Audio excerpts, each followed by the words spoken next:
It was so fun. I was outside, but I could hear you guys clapping after every number. It was very exciting. Um, so I'm Jim Halterman. I'm a writer for Xfinity and Mashable and a bunch of other sites. I cover entertainment. I love this. I love this movie. So we have some people here to talk about it. We're going to bring out Shanice Williams, who played Dorothy.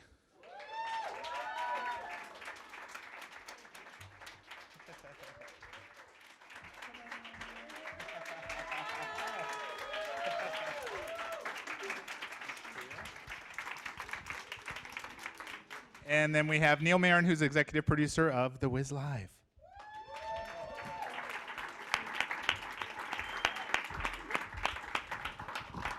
Welcome, welcome. Thank you for having us. Yeah, thank you.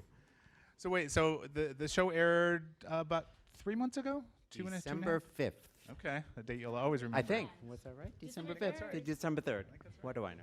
So have you watched it since? Because obviously when it was live, you couldn't watch it. Yes. But have you watched it since? Of course, because I feel like the first month after it was over, my mom watched it like once a week. So I'll be like, can I watch television now? And she'd be like, just wait, just wait. So I've watched it a lot. And when it was rerun, I watched it, you know, but I was kind of live tweeting with Shanice and with Neo. We were all kind of like, and Elijah. Well, let's back up because I'm always curious how these things even get off the ground. Of course, Neil has produced so many things, but you've kind of been responsible for this kind of rejuvenation of the TV musical with Sound of Music and Peter Pan and the WIZ Live, and of course, Grease was another one that just aired on Fox. Talk about We didn't. you do didn't Grease, you didn't do no. the Grease, no. But talk about just why the WIZ was the best like next project for you guys. You know, after doing Sound of Music and then Peter Pan, which were musicals that were written in the 50s, we kind of feeling that we were kind of stuck, and we didn't think that we really were talking to an audience that was that particularly interested in seeing these older shows. And The Wiz was something that we had always loved right from the get-go.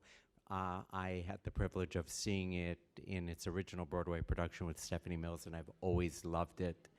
And there was right after Craig Zadan and I did Cinderella for ABC. That was the one with Whitney Houston and Brandy. We actually optioned, or we thought we optioned, The Wiz, and we had hired a director, and we had hired a choreographer by the name of Paula Abdul, and we had a script written, and we were beginning the casting process, and we found a Dorothy at that point.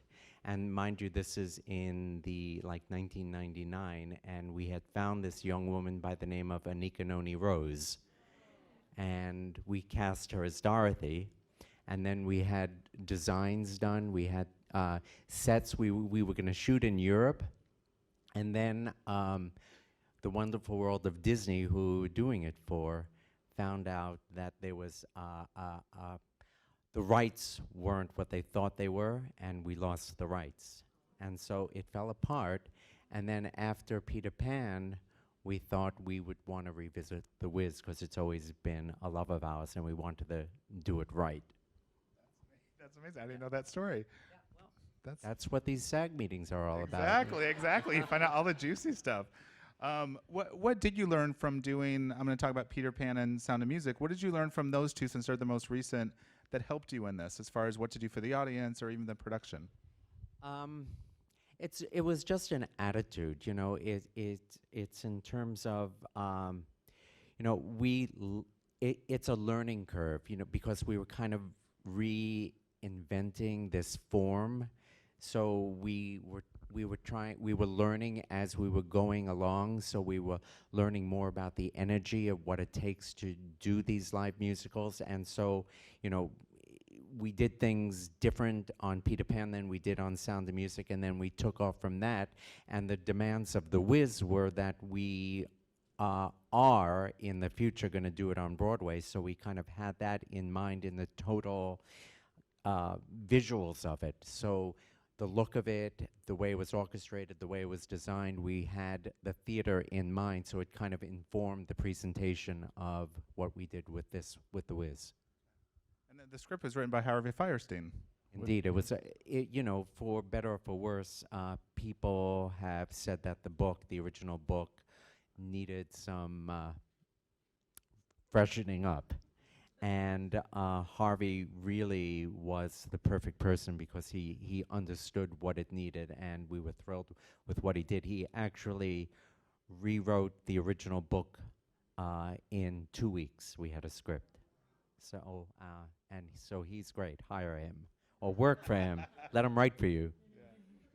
Do you know if he followed the original? Yeah, the book? structure for the original book that was done on Broadway was followed. It's still the same structure, but the internal dialogue, the internal story sense, the character development, the themes were enhanced and made more relevant.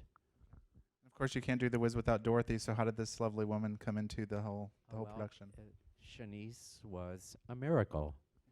It really kind of is kismet, and I think Shanice will probably tell the story better.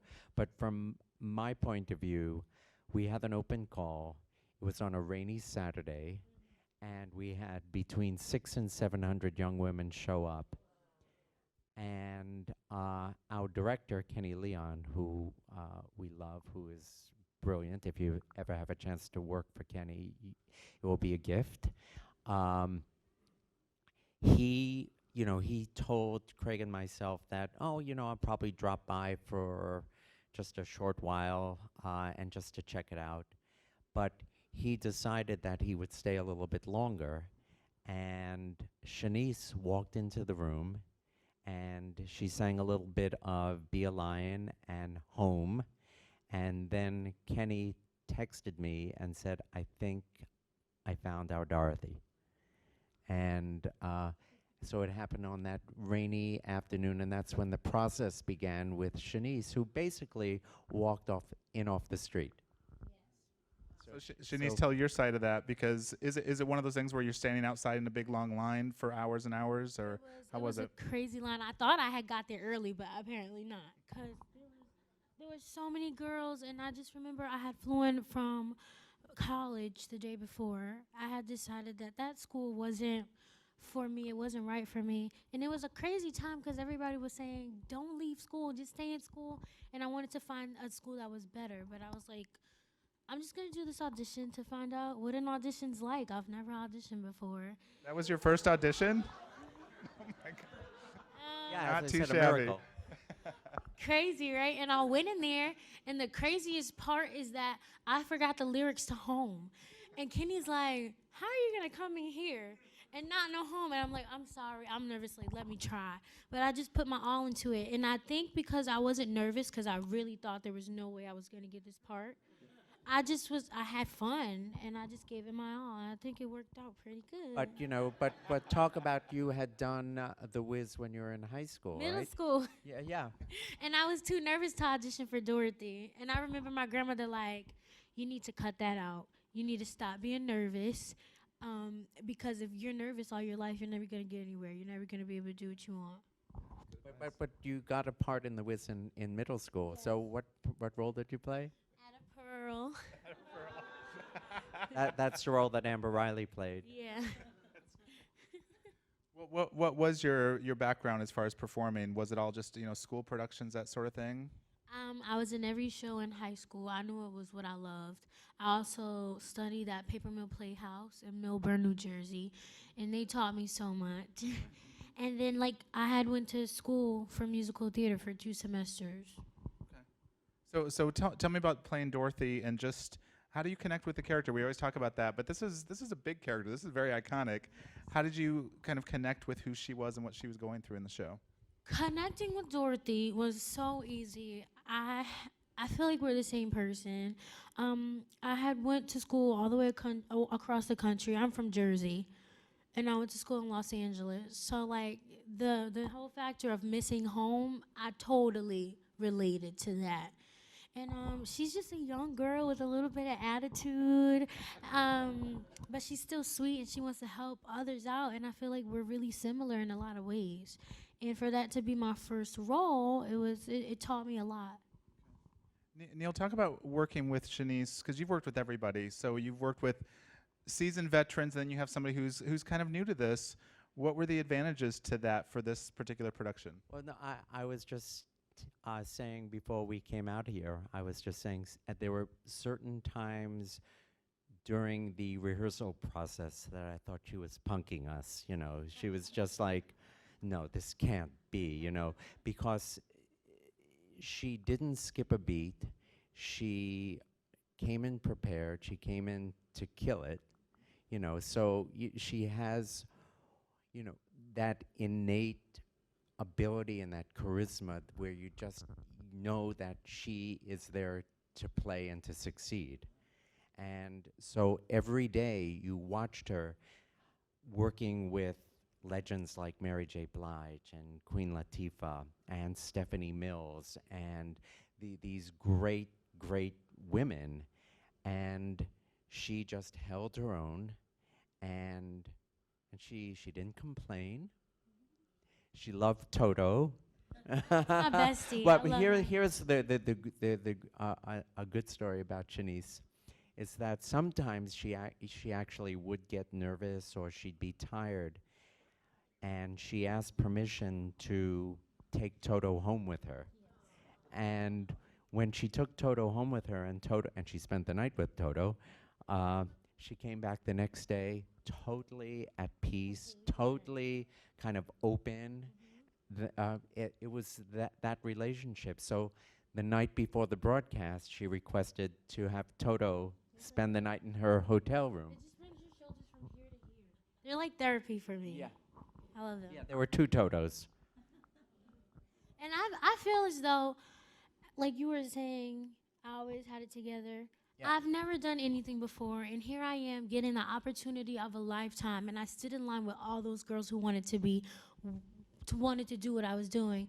And I feel as though, how dare I come to rehearsal any other way, you know? I was getting the opportunity of a lifetime.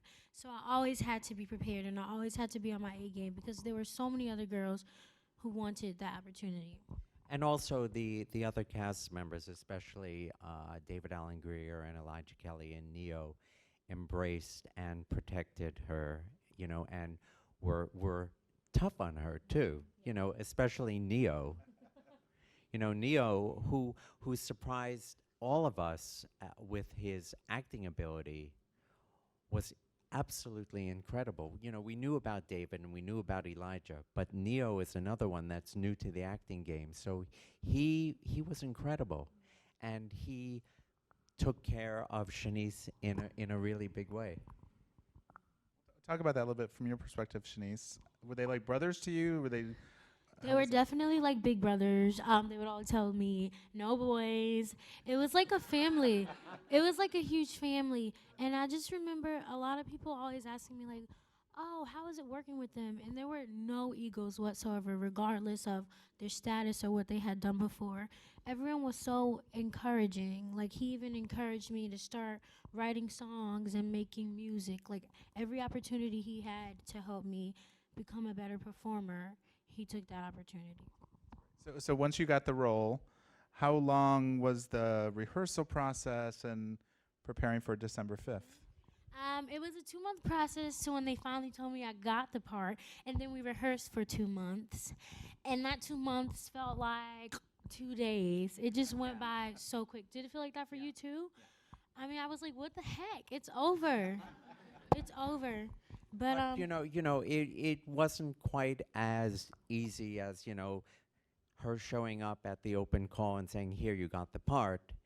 We knew she was Dorothy, but at the same time, there was a process that she went through, and there were multiple auditions for the network and for other people right down the line before we actually told her she had the part. And we just wanted to make sure and to be comprehensive, even though we knew that she was the one. So we actually, the last time that she auditioned was when we did some calls out here in Los Angeles, and we flew Shanice out, and we put her up against these 2 other women that we found out here. And it was really clear at the end of that. And at the end of that, that's when Bob Greenblatt Kenny Leon told Shanice she had the part, and there were cameras there. Look at that. Shanice, did you feel like you had it, like, or did you not really know until you finally No, heard those words? There was no way. There were even people that I've seen on TV come and audition for the role, and then when you guys told me we're gonna audition girls in Los Angeles, I was like, all right, like that's too much. Like I'm not. There was no way. I really did not think so. And even on the day, Bernie, one of the casting directors, he told me that something happened to my mic, so I had to go audition again in the room for them, and that's when they told me I got that was the the part. bunk. I was like, oh no, this is not happening. But So we had Shanice, she instantly called her mom, and it was on camera, because we're producers, Very smart producers. and we exploited it. Neil, talk about just some of the other casting that came into play, because I know as names were being announced, it was just gold. I mean, you had everybody in this. Yeah, Queen Latifah is like family to Craig and myself. This is the 4th time that we've worked with her, and to show you what kind of woman she is, when after we worked with her in Chicago, we met for lunch, and we were doing the movie of Hairspray at that time, and we said we'd like you to play the role of Motormouth, and she said, "Okay, I'm in." I said, "Well, don't you want to read the script?" She said, "No, I trust you. You're in. Yeah, I'm in. I'll do it." She hadn't seen the Broadway show, and then, so that's the kind of person she is. So, of course, we wanted her to be a part of the WIZ, and it was Kenny Leon's idea that she play the WIZ, because we were trying to figure out how do we get her in this, and then we think it worked with her being a woman. And it was also a new way of looking at the role, and it didn't really take away anything from who that character was. We think it added to it. So she jumped on board, and then the other process was pretty easy. I mean, David auditioned, and David coming into a room and doing Be a Lion, and I'm Mean Old Lion. I mean, how could you say no to that?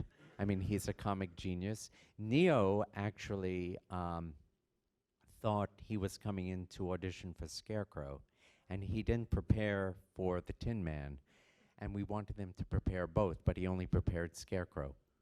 And when he came in, we said, "Can you look at the sides for Tin Man?"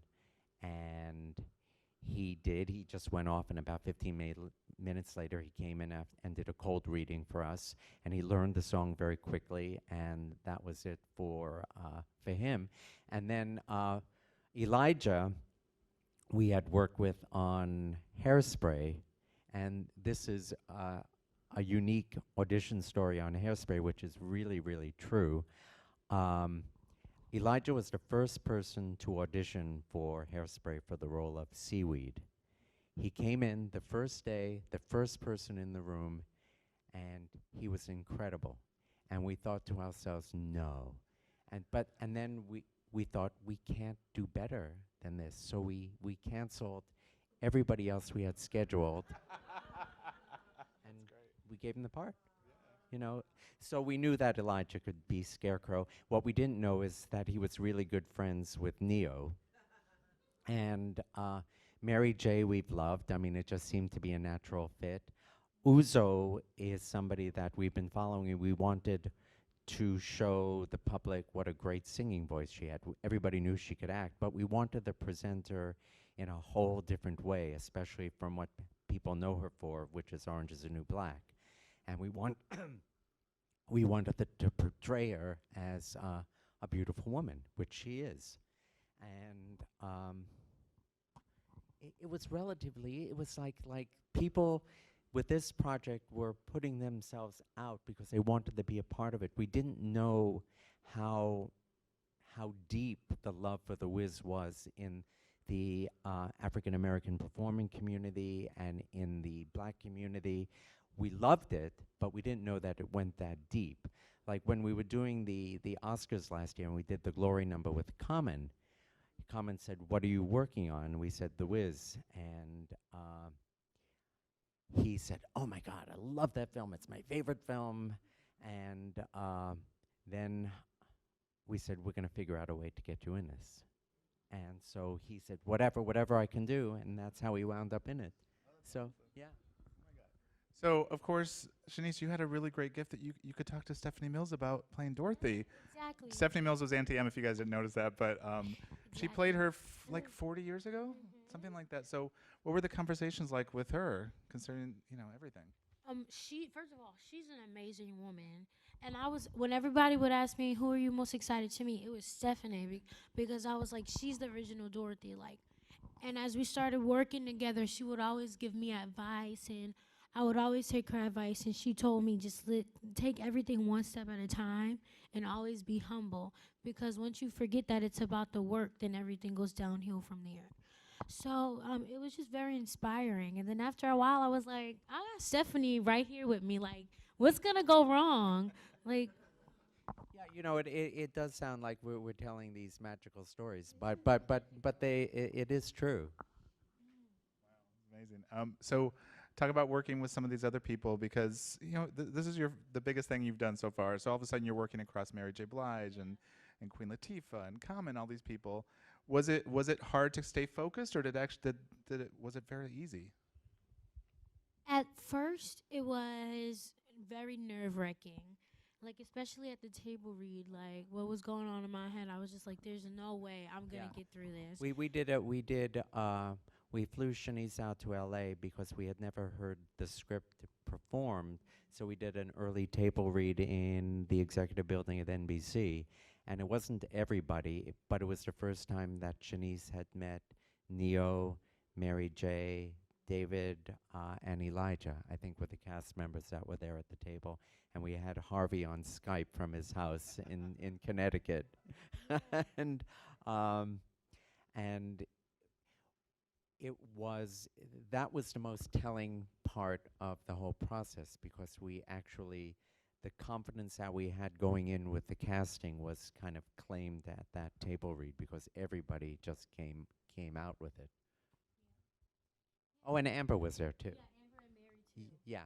Just working with the guys, and they became like my brothers. And then when Mary and Queen Latifah got there, they were my aunties. Like, everybody was a family. And after a while, it just became so chill with David just cracking jokes every 5 minutes. It was like, let's just have fun and let's just make this great. Neil, how did the Cirque du Soleil part of this come into play? That's interesting. When we got into doing the Wiz, we had found out that a Broadway production was being planned at the same time, and it was being produced by Cirque du Soleil. So Bob Greenblatt at NBC said, well, why don't we just join forces? So it was never going to be a Cirque du Soleil show. It was always going to be the Wiz with Cirque elements. So we just kind of picked the moments within the show where it wasn't going to be distracting, where it would just be part of the fabric of the presentation, such as the crows or the winged warriors or some things during Emerald City. So very, very carefully chosen so it wouldn't stick out, but it would just look like some magical part of the show. How was that for you to be a part of the Cirque element, being up on the wires and everything? No, actually didn't fly. That wasn't you. That wasn't me. That was a stunt double. Yeah. Actually, Fatima Robinson, the choreographer, is her assistant. I wasn't sure because I was watching it and I think that's her. No, It was live. after discussing it, we found out there was no way that was gonna work. It was just too much. I had a big song right after, Cirque du Soleil, but it was really cool to like be in the midst of all that. It just made everything feel more real. Can you talk about what number was the most challenging for you, Shanice? Home. That was the most challenging, of course, because that song is so iconic. Thanks to my auntie Stephanie. I mean, the way she sung it, it was just nothing compares to that. And I just told myself at the beginning of the process, you either do a good job on that song or go home. And of course, it's not gonna sound like anyone else who's done it, but just make it original. And it was hard to find my own voice in that song and not try to imitate anybody else, and just make the story come through and make it real. Talk to us about December 5th, and you Third. December as Shanice 3rd. Okay, pointed out. now I have it stuck in my head. But talk about waking up that day and knowing today's the day. When you had Toto with you, when you woke I had up. the totals with me, and I woke up and I was like, "Are y'all ready for this?" And when I got to rehearsal, But you were having some vocal distress the day or two before, right? yeah, I was. But Craig had a specialist come in and work with everyone. But on the day of the show, I just feel like everything just came to place. And I remember everyone was in this different mindset, and we were like, all right, let's be ready. And I did a lot of crying and a lot of praying because I just couldn't believe I was getting that opportunity. Like, the day was finally here. And we were just talking about this right before we went on stage. Kenny Leon gave this prayer like I've never heard in my life before. He basically turned the backstage area into a church. Yes. And I'm Jewish, and I was believing. Yes. It was such a powerful prayer. And I felt like after that, I was like, all right. And I don't even know where Shanice was. Like, it was just Dorothy. It was just Dorothy. And when the show finished, I sung the last note of home, and then I was like, what happened? I didn't know what just happened. We were talking a little bit backstage about just social media because, of course, people were live tweeting during this and the response. Did you look at anything during the production, or did you stay away from it all? I definitely stayed away from it all. There's always, Kenny was very on me about don't go on it before, don't go on it after. Just listen to the people who love you and are around you. And that's what I did. And I'm glad I did that. I think that's the best choice for anybody. Yeah, it's very distracting, I think, especially for these live shows when the social media is such a part of the promotion of the show, and it's being interactive with the audience. So for the cast that has been tweeting and interacting with the people to get an audience to watch, then to just go cold turkey is very difficult, but really important to do. For anybody who's doing something like that, there's always going to be positive comments, and there's always going to be negative. And I just didn't think it was smart to like maybe go on social media at a commercial break and see something that was not encouraging. I mean, and have that affect my performance. So I just didn't. I was on social media in the camera truck. I was going, oh yeah, they like it. We've got time for a couple audience questions. Where's Mendel? There you go. Wanted to know, for Shanice, how does it feel to be an overnight sensation? When I woke up that morning, I didn't feel anything. Like, it didn't hit me. It didn't hit me till I went to this mall that I always go to like every other weekend, and I couldn't even shop. That's when it hit me. I was like, all right. And the sunglasses came out and the big hat. No photographs, please. Yeah. All that. From Chanel, this is for both of you. What were the most rewarding aspects of creating the WIZ Live? Like, as a producer? As a producer, I felt a big responsibility because it was something that I always loved. And so every day was like, are we doing this right? Are we really kind of making the best decisions on every level to present the WIZ, which is so important and kind of important to me too. And so that to me was the biggest challenge, and my biggest reward is that feeling very satisfied that we had the best people that we possibly could have executed, and having it turn out as well as it did. Shanice, can you sum up how was this rewarding for you? It was very rewarding for me because I feel like it was a lot of Black empowerment that came from this. And I just feel like that night, it was a great moment for the African American community. The WIZ is very iconic in our community, and because it turned out so well, it was just like it brought everybody together for a night. Really? Yeah, I feel like it brought everybody together for a night, and it just showed that we're just doing something great to bring joy to everyone. think you did. Of course, this is you can kind of call this a one-off, but you know the DVD will live forever. But of course, are there any thoughts or plans to do this again in another capacity? The Wiz? Well, we're still talking about doing it on Broadway, and we think that it will be perennial on NBC. I think they'll rerun it every year, so it will be owned very much every year. And so for the next generation, there is a new Wiz, which we're very proud of.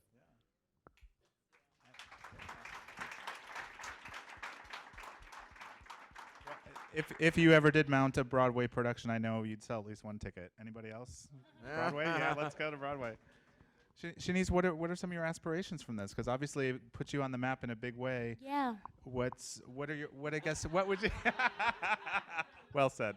What would you like to do? Like if you what do you see yourself doing in the next 5 or 10 years? I never thought that I'd start off doing Well, television. you should talk about Audra.